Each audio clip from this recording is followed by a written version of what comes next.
लड़कवा तो रोज लड़किया के साथ रतवा में सुतवे न करता है, लेकिन अंतिम में भीतर मत घुसाओ, उसको बाहर कर दो। वो तो रोज रात में जो सदिया होता है उसके साथ करता है ना, तो उसी में और पैदा हो जाता है। और उसी समय लड़की जो है कहती है कि ठीक है रात में करो, लेकिन अपना जो तुमको निकलने लगे तो बहरवा निकाल के बाहर फेंक दो। महिलाओं पर दिए गए विवादित बयान को लेकर बढ़ते बवाल को देखते हुए सीएम नीतीश कुमार ने माफी मांग ली है। नीतीश ने विधानसभा में ऐसा बयान दिया जैसा आज तक किसी मुख्यमंत्री ने नहीं दिया। स्त्री शिक्षा की बातें करते करते सीएम नीतीश कुमार गर्भ रोकने का फार्मूला बताने लगे। उन्होंने यहाँ प्रजनन की पूरी प्रक्रिया ही बता दी। उनका ये बयान सोशल मीडिया पर तेजी से वायरल हो गया और सीएम की किरकिरी होनी शुरू हो गई। बिहार के मुख्यमंत्री नीतीश कुमार को लेकर बवाल की शुरुआत उनके भाषण से हुई। मुख्यमंत्री नीतीश कुमार संविधान सभा के शीतकालीन सत्र के दूसरे दिन विधानसभा और विधान परिषद को संबोधित कर रहे थे। वे जनसंख्या नियंत्रण और परिवार नियोजन के तरीके बता रहे थे। इसी दौरान उन्होंने जो कुछ कहा उसे शब्दशः नहीं लिखा जा सकता है। उनके इस वीडियो में आप सुन सकते हैं। सुनिए नीतीश ने क्या कहा था। अगर लड़की पढ़ जाएगी तो जानते हैं लड़का और लड़की का जो होता है शादी, तो लड़कवा तो रोज लड़किया के साथ रतवा में सुतवे न करता है, तो रतवा में सुतता है तो उसी में रहता है पनिया भी, इसमें भी। और उसी समय लड़की जो है कहती है कि ठीक है रात में करो, लेकिन अपना जो तुमको निकलने लगे तो बहरवा निकाल के बाहर फेंक दो। अरे सुनिए, तो यही करके सुना लड़की सब अब सबको समझा रही है। नीतीश कुमार ने जिन लफ्जों का प्रयोग किया उनको सुनकर सदन में बैठी तमाम महिला एमएलसी मुंह छुपाने पर मजबूर हो गईं। सदन के भीतर शायद ही कभी ऐसी असहज स्थिति बनी होगी जब किसी माननीय की बात पर पूरे सदन की महिला और पुरुष नेता शर्म से अपना चेहरा छुपाते नजर आए हों। सदन के भीतर बैठी पूर्व मुख्यमंत्री राबड़ी देवी बगलें झांकती नजर आईं। उन्होंने अपना चेहरा बाईं तरफ घुमा लिया। सभी के चेहरे पर असहज भाव साफ नजर आ रहे थे। बीजेपी एमएलसी निवेदिता सिंह से ये सब बर्दाश्त नहीं हुआ और वो सदन छोड़कर बाहर चली आईं। इसके बाद जो हुआ वो सबने देखा। सदन के बाहर आकर निवेदिता सिंह फूट फूट कर रोने लगीं। उन्होंने बताया कि मुख्यमंत्री नीतीश कुमार की जो भाषा थी वो सदन के भीतर मौजूद तमाम महिला एमएलसी को शर्मसार कर रही थी।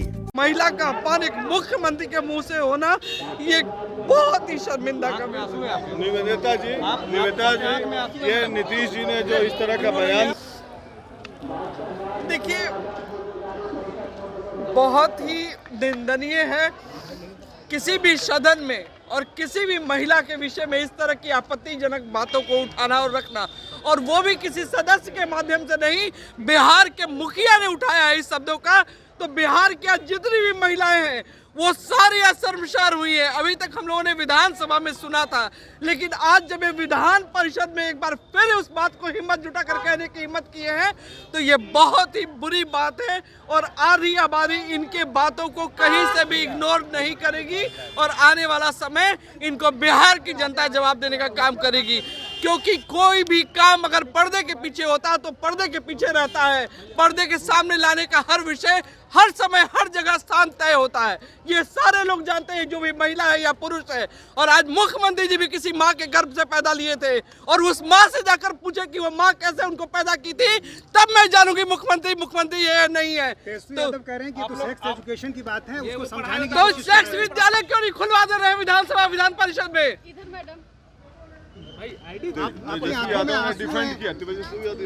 ये कोई विषय है कि आप सेक्स विद्यालय चलाएंगे हाउस में? ये गिने चुने माननीय लोग आते हैं जो आपके सरकार को बनाते हैं, नियम बनाते हैं, कानून बनाते हैं, और आप इस तरह के आपत्तिजनक बयान देंगे आप सड़कों पे?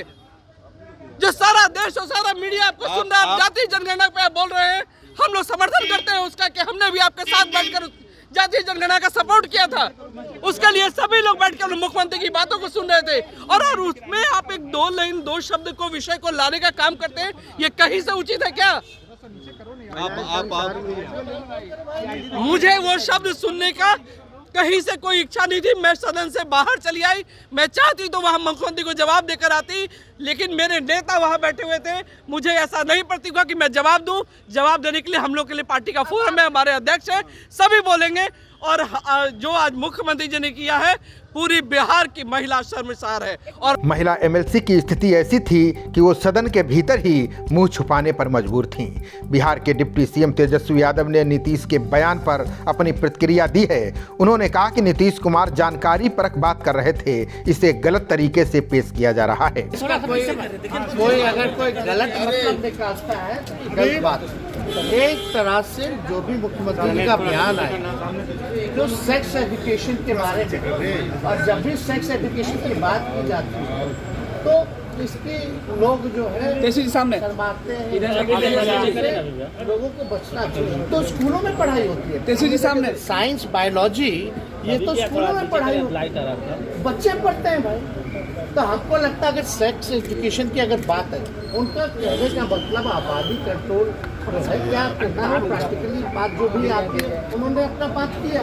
तो इससे लोगों को गलत तरीका में नहीं लेना चाहिए, एतराज नहीं लेना, but taken as a sex education. BJP सवाल खड़ा करे। बढ़ते बवाल को देखते हुए सीएम नीतीश कुमार ने अब माफी मांग ली है। सदन में बोलते हुए नीतीश ने कहा कि हम महिलाओं की शिक्षा पर जोर देते हैं। अगर मेरी बात से किसी को तकलीफ हुई है तो मैं अपने शब्द वापस लेता हूं। मैं अपनी खुद निंदा करता हूं। मैं न सिर्फ शर्म कर रहा हूं बल्कि दुख भी प्रकट कर रहा हूं। वहीं विपक्ष के विधायकों ने इस दौरान सदन में हंगामा करते हुए मुख्यमंत्री का इस्तीफा मांगा है। ज्यादा लड़कियां पढ़ रही हैं, आप क्या महिलाएं पढ़ रही हैं? इतना ज्यादा महिलाओं के हित में काम किया गया और हमने कोई बात कहा है। अगर मेरी किसी बात को लेकर के तकलीफ हुई है तो मैं अपनी बात को वापस करता हूं और मैं अपनी निंदा करता हूं। मैं दुख प्रकट करता हूं कि मेरे किसी एक शब्द के चलते अगर किसी को तकलीफ हुई है तो आपने मुख्यमंत्री शर्म करें। मैं न सिर्फ शर्म कर रहा हूं, मैं इसके लिए दुख प्रकट कर रहा हूं और अपनी सारी चीजों को वापस लेता हूं। खबरों का सिलसिला जारी रहेगा, देखते रहिए जनप्रवाद। नमस्कार।